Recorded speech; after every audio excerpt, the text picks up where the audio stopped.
Hello everyone, my name is John Michael Bushman and welcome back to Master Duel. And well, if you've been keeping track of the paper game, this card will finally be here in Master Duel on March the 28th. And I'm recording this on the 24th. And good God, come Friday, you'll see this card.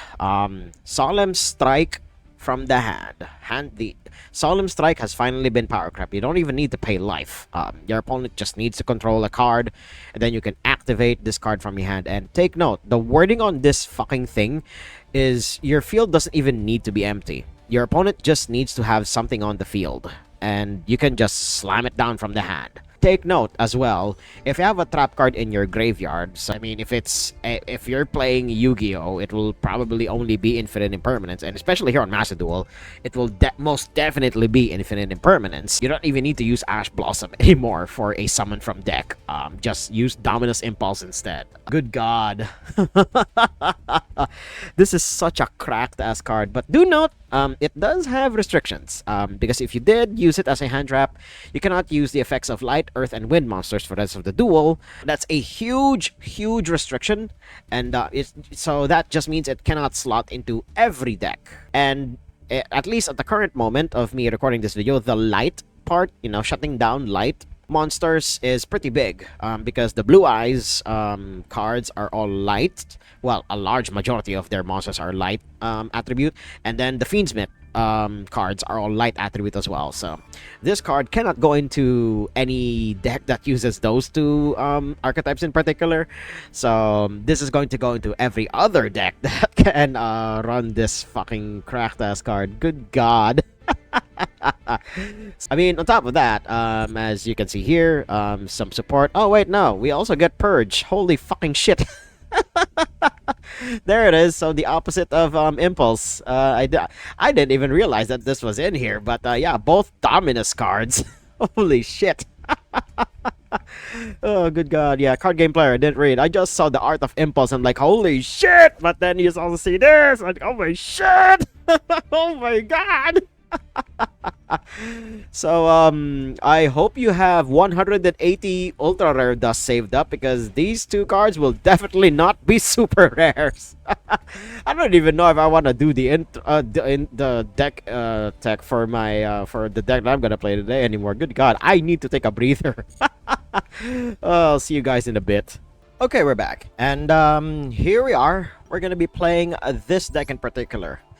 And I brought it back, everyone. King of the Skull Servants is back, along with That Grass Looks Greener, in a leaner, meaner, and, well, slightly more competitively viable version than what I had. So I realized that the very first one-shot that I had here on Master Duel featured the king himself. The King of Bones, the Boner King, as some people would prefer to call him.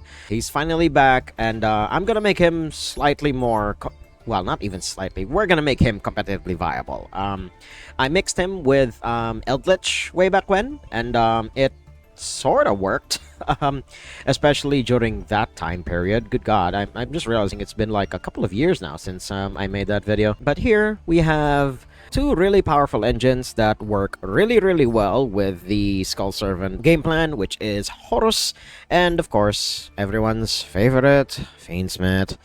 Now, I will say, I did go back and forth on some of the ratios on this deck, but these are the ratios that I am most happy with, and more often than not, I prefer the symmetry of having 40 monsters and 20 spells and traps, but sadly, the ratios, especially for the Skull Servant part of the deck, those ratios are non-negotiable, unfortunately. You need that many Skull Servants in order to be able to OTK with the king himself, and yeah, there's really no two ways about it. Everything else, however, is definitely up to taste, especially when it comes to the spells and traps. But otherwise, yeah, this is just grass servants, grass and then skull servants. Of note, the extra deck can definitely be seasoned to taste, depending on the meta you're at, and I also needed a reason to play Dragoon. I pulled this guy out of a of one of the packs that contained a lot of boss monster reprints, and I needed a reason to use the shiny one that I got, so we're gonna use it here. And of course, with Verts McGirt still being legal for some weird fucking reason, this quote-unquote combo is still viable, you know, with Red Eyes Fusion and all. And then, of course, the two, I mean, I have a Royal Rare Dark Magician with one of the alt arts, so I gotta use it somewhere, and this is gonna be it. I had to craft the Red Eyes Black Dragon because I realized that there aren't exactly a lot of prints of this card on Master Duel in particular for some weird reason. And yet, Blue Eyes gets 2. And yeah, as you can see here, Dark Magician has 2, Blue Eyes has 2, then Red Eyes only has 1. So, a little unfair for the Joey fans, but hey. Yeah, you can't win everything. So again, the extra deck is seasoned to taste. I prefer having these three, you know, the trifecta of high link number boss monsters. Although Underworld Goddess may be the most cuttable of the bunch, I have been going back and forth on whether it should be her or the extra deck version of Lacrima instead, because as you can see, Lacrima, the extra deck version, is not in the 15 here, because I honestly think you don't need him. Because if there's one other thing that these Skull Servants are good at doing, it's link climbing. And you can very easily get to enough material to make an access code docker, like no sweat. Simply, and of course, combined with the Horus engine and of course the Fiendsmith parts, it's very easy to literally build a board out of your extra deck. And you're gonna see that, especially when King of the Skull Servants can hit for like 10 to 15,000 damage. Good God. Numbers in this deck in particular can get pretty goddamn high. You're just gonna see it in duels, so let's hail to the king. And the Skull King, of course. I lost a die roll, but my opponent made me go first, so that is automatically very, very scary. Now, the thing about 60 card piles, it's choosing what starter to lead with. Definitely Fiendsmith is one of the ways to go. Then if that fails, we have the Horus engine to back us up here. So here we go. We get Luri, and yeah, you do get free wins like this every once in a while, in spite of the fact that you have a very goofy looking board. And by board I mean in the literal sense, you know. You have I believe this is the Ghost Trick board. Then you have white baking here, and then I even have the Skull Servant sleeves because I completed the solo mode of the Skull Servants just to get the sleeves. You get free wins like this the moment they see any Fiendsmith or Horus cards. It's to be expected, but hey, a win's a win. Let's move on to the next duel. Lost a die roll, and I'm also going first. Oh God, what is it with my opponents today? Jesus. So we're not gonna use Max C, unfortunately. We're gonna lead with Fiendsmith's Attract here, and we're gonna see if my opponent reacts to that, if at all. Opponent, you got something? No, you do not. All right, cool. We get Luri. I would discard White Prince so we can get that gravy train rolling, but we'll have other ways to do that. So we'll get Luri down. Then let's see what happens here. Okay, sure. We get Luri, and then wait. Only if sent to graveyard. Oh, that is an interesting way to word it. So we just normal summon White Prince, and we are off to the races. But first, a word about our sponsor. There we go.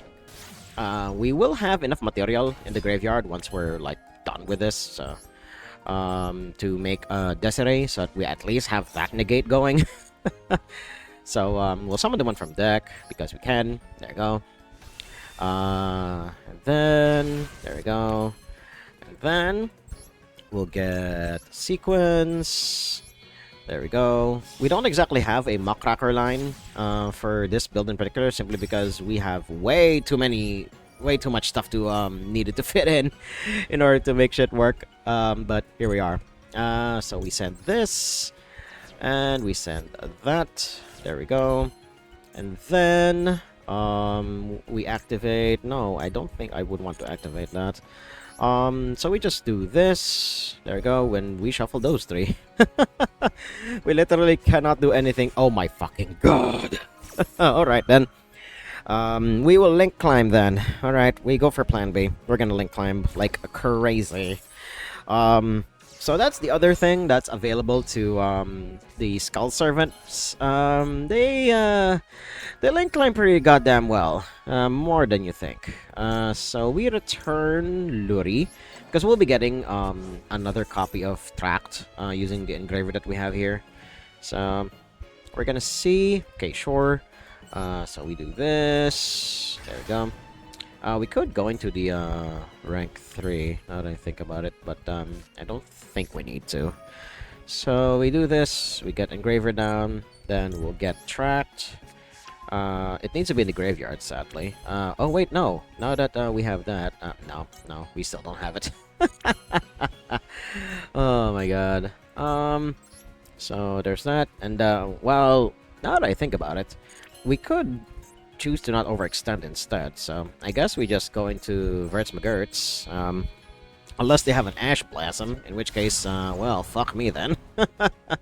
I'm gonna save the Skull Servants for something bigger much later, if we even get to that. And I'm just realizing that I didn't actually get to talk about the newest card that got added into the Skull Servant deck, which is White Lord, and hopefully we'll get a chance to see him somewhere.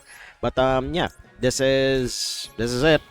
This is all I can do, because you fucking negated what I wanted to do, opponent. So Dragoon pass, and it's still like pretty goddamn decent, you know, all things considered. And we have a Max C to back us up, so we have fuel. We have plenty of fuel, if anything. So we're gonna see. So opponent drew a card. Hey, we're gonna Max C it up.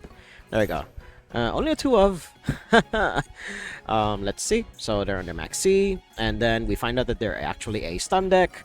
Okay, they may actually be. Oh, they're just banishing 3. Interesting. That is fine. You don't normally negate that. You negate what comes after. So we're gonna find out soon enough what they are. Planet Pathfinder, sure. I believe this is the negate, because that is their normal summon, and they're going to have to special summon something from hand once they at least attempt to resolve this, if at all, because they need to get past this. Ooh, that is something. I'm not gonna negate that. No. I'm definitely going to negate this. But if they are leading with that, then what they? Oh, okay, they banished Ogre. Sure. Sure, mill yourself. I am going to reserve... Why did you help me? Why did you help me? You are only making things easier for me. Although, they could be milling me so that that grass looks greener is not live. So that is a way for them to do it. So we'll find out soon enough. Okay, SP Little Knight, that will not trigger its banish because you did not make it with an extra deck monster. Okay, Right Sot is as good a negate as any. Thank you very much, opponent, for giving me a target. There we go. You have 1 card in the hand. It better be impactful. Sure, I don't... opponent, do you realize you cannot target that thing? Oh my... Or they could just be clearing out space, because his board will be empty by the time Dragoon resolves. So the last card in his hand requires stuff to not be on the field. But no, Dragoon hard carried, per usual. Good fucking god, this card is so goddamn cracked. Let's move on to the next duel. Lost the die roll again, but I was made to go first, and opponent is carrying a slightly thicker deck. Well, compared to mine. And here he is, the newest card to be added to the Skull Servant lineup, which is a White Lord. And per usual, he has a text where he becomes Skull Servant on the graveyard, and then he has 2 effects. You can banish him. The more important one is the thicker line of text here, but we'll get to that when we get to that. So, I believe starting with Imseti would be good. Although... this will add a King Sark if there is one, but yeah, no. It would actually be good to discard the actual King Sarcophagus here, because Walls of the Imperial Tomb acts as the same card anyway. So, yeah, definitely that. Oh, okay then. Do we draw 1 card? Yes, please. Lady in White is something, but it's not going to be what we need. Okay, so there is that. Then we lead with King Sark. There we go. Then send a card from hand. Oh, wait, no. We're not going to do that yet. So we're going to get Imseti. There we go. And then, what do we do from here? Oh, God. Add a Horus. Actually, yes, we're going to do that first. So we'll add a Horus. We're going to add Happy. Yeah, we're going to add Happy. There we go. Then we're going to put the Lady in White back in the bottom. There we go. You'll be a lot safer there. And then we will discard... Well, we'll send to the graveyard. Happy. Then... sure. We're going to send that. And then we do this. We're going to summon both of these Horus monsters. And if you've been playing this on this platform for a while, the Horus engine is honestly one of the more underrated engines currently, simply because they do a lot of shit for what's written on the card, like good god. So we get the vampire here, the zombie vampire, one of the best rank 8s for the Horus engine in particular. And then we will mill 4. We'll get Imseti out of the way. There we go. Special summon a monster. Ooh, thank you. What did we get? Ooh. This is if normal or special, right? Okay, cool. I would summon Magnamut, but I don't exactly have synergies with that. So we're gonna get White Princess. Then White Princess does her thing. I didn't say it in the deck tech, but good god, the lines in this deck in particular are never ever linear. There are so many ways to get to the end board that I simply cannot explain them all. So what else can we do from here? We can use the prince, but we'll do that later. Now, do we go into the Fiendsmith line? I guess we do. All right, cool. We go into the Fiendsmith line because we already have all the mills that we could have needed there. So we get Moon of the Calls Heaven. Then we get Fiendsmith. We get Requiem. And if my opponent had any negation, it's going to be here. So we do this, and yeah, if you've seen this combo before, you can zone out for a little, because this is gonna take a while. So we get Agnus Day. There we go. And then Agnus will do his thing. No, I don't actually want to do that. We will use this, and we literally have exactly 3 light monsters in the graveyard to make Desiree. There we go. Then we do this, and then we'll summon out Desiree by putting back 3 monsters. There we go. Then Desiree goes here on the leftmost side, and then we will equip Sequence onto Desiree. There we go. There we go. And then we will... how many Skull Servants? Actually, we'll find out once I activate him. How many Skull Servants do we have? I believe about 4. No. Alright, let's mill 6. We're gonna keep going deeper here. Oh god, we even milled the grass. Great. Okay, what did we get? So we can get a did we mill a king? Now that I'm looking at it. No, I don't think we did. Oh dear. I guess this is where our turn stops. So we only have an on-field negate, which is sad. But I believe it's going to be more than enough. And King Sark is not once per turn. So there we go. Out my board, opponent. I mean, it's not impressive, but hey. You can't target this, and I basically have 2 negates. So we're gonna see how... I mean, my opponents can get... Yep, definitely. My opponent's gonna get very far with that one. Oh my god, and it's Tenpai. We're dead. I'm not even gonna go through the whole rigmarole. I am most definitely dead here. And they probably have other ways to get past Desiree here, because they are literally forcing the issue. So yeah, I'll just see you guys in the next duel. I have not won a single die roll, and opponent's going first. And well, I don't exactly have good prospects for this one, but we do have a lot of good going first options, so there is that. So we're just gonna turn it off, and well, Centurion is going to be an annoying as fuck deck to fight, and I'm not gonna make you guys sit through the combos here, so I'll just see you guys at the beginning of my turn. Okay, we're back, and my opponent, I mean, granted, it looks innocuous, but knowing Centurion, they probably have something up their sleeve. So we're gonna start with Walls of the Imperial Tomb. We're gonna see if this gets a reaction out of my opponent, if at all. It is a 60 card pile. I mean, it should come to no surprise as to what it is I'm doing here. So here we go. King Sark. What do you have? Okay. Then we get Imseti because we can. There we go. Then we'll put the other Imperial Tomb back into the deck. Then we use Imseti here. We will discard him alongside Duel. But we already have a King Sark in the hand, so this is just to fiend out whatever they have in hand. Okay, cool. Draw a card, yes, please. And Heavy Storm is something. We'll be getting rid of this, but they know that I have another King Sark in hand anyway, so this is going to at least force them to react to all of these. Oh wait, no, face up. Yeah, it only destroyed the ones that are face down, so it's something at least. And oh wow, both copies of Phalanx. That is Gucci in this. That is really Gucci. Like holy shit. Okay. So now we use King Sark, and I'm eating candy at the moment. So if you notice me slurping every once in a while, I guess it's because I have candy in my mouth.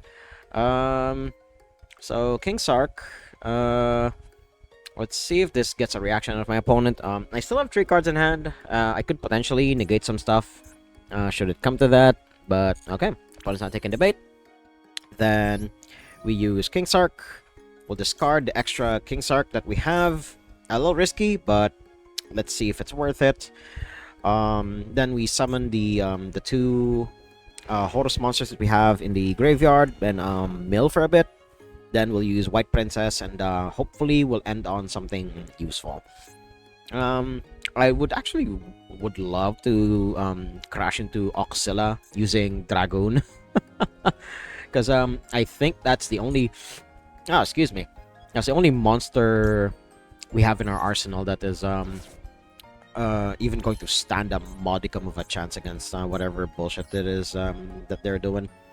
So we get this out, or we can actually just crash immediately then, because Oxilla is only like 3k, and I believe the biggest that Duamotef can get is about 3,000 plus, so it can easily hit over Oxilla here. So let's see. Then we do this. There we go. Then yeah, 3,600. To be honest, if they're not going to do anything here, I think we should just attack and see what happens, if at all. Okay, yeah, trying to move in the battle phase, and yeah, now would be a good time as any to move. So we're gonna see, and because they did this, we're going to continue to our main phase, and we're gonna make Dragoon, because it's literally the only thing that's going to be able to punch through all of this. And they can quick sync too, so it's going to be a small problem, but we'll see. Okay, sure, you do your thing. Yes, yes, quick sync, indeed, yes. We're just going to use White Princess as a hand trap here, rather than send White Prince to the graveyard. So we have that. There we go. Okay, quick syncing, and what do you get? I'm guessing it's the other... Oh, okay, Crimson Dragon. Okay, Zolkin. The other version of Zolkin. Then Primera gets another one of the field spells. Sure. I think I'm going to save the Called by the Grave for later. That'll be a secret for later. Okay, yep. About what I expected. Oxilla doing their thing. Sure. Then what are they going to synchro into? I'm assuming Quasar.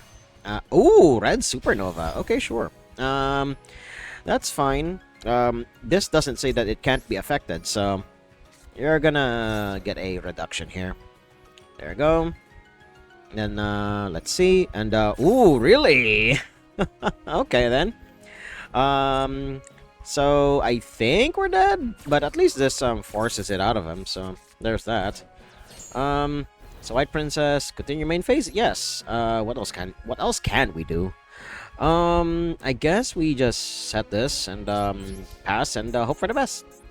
But I'm pretty sure I don't have anything anymore. My opponent is just going to find a way to kill me because this is how Centurion rolls. So yeah, I'll see you guys in the next duel. Finally won the die roll, so let's see what the gods give us here. And okay, one of the best starters for this deck in particular, which is Unizombie. So let's put this guy down. And if this gets negated, well, we're just gonna be sitting ducks for whatever it is my opponent is gonna do. Fualos, you're gonna be only slightly disappointed in this opponent. We're gonna send from the deck first. Yeah, we'll change this guy's level, but it very rarely matters. So we'll send White Baking, and if you're familiar with the Skull Servant deck, you should know this line in particular by now. So we add that, then we add one of the White Lords. Then that is also a discard attached to that, so we discard that. Then we use White Prince to send a Skull Servant and a Lady in White. There we go. And then we have 4 Skull Servants in the graveyard. I guess we discard White Mirror as well, just so that we have it in the graveyard. Unless target one of your banished. Can discard. Oh wait, no. I think I'd rather discard one of the kings actually, so that we have that there. Then we will mill 5. Oh wait, no, we'll mill 6 because it counts itself. Oh my god. Oh my god, even milled card of destruction. All right, cool. So now we'll use White Lord, because this is only one card banish and it revives any one of them. So there's that. Then we'll get White Prince, and then we will get Verte Anaconda. Yay, boring. But I don't think I would want to overextend too much with this because we're under Fualos. And wait, was it? Oh shit, it was milled over. Well, shit. Well, there's no way to get back from that, so I don't want to concede out of shame because I want to see what it is my opponent's going to be up to. And they're going to be seeing this and like, oh shit, well, that's that happened. So let's just see what it is my opponent does. I mean, if it's anything, if it's a meta deck, then yeah, it's going to be very safe to concede like right then and there. But if it's not, and if it's something spicy, then I'm gonna, you know, sit here and watch whatever it is my opponent's gonna do. It's just White Forest, so it's very safe to assume that we have lost here. See you guys in the next duel. Well, opponent won the die roll, so let's see what's in store for me here. And yeah, we can very safely turn off interaction and watch my opponent combo off.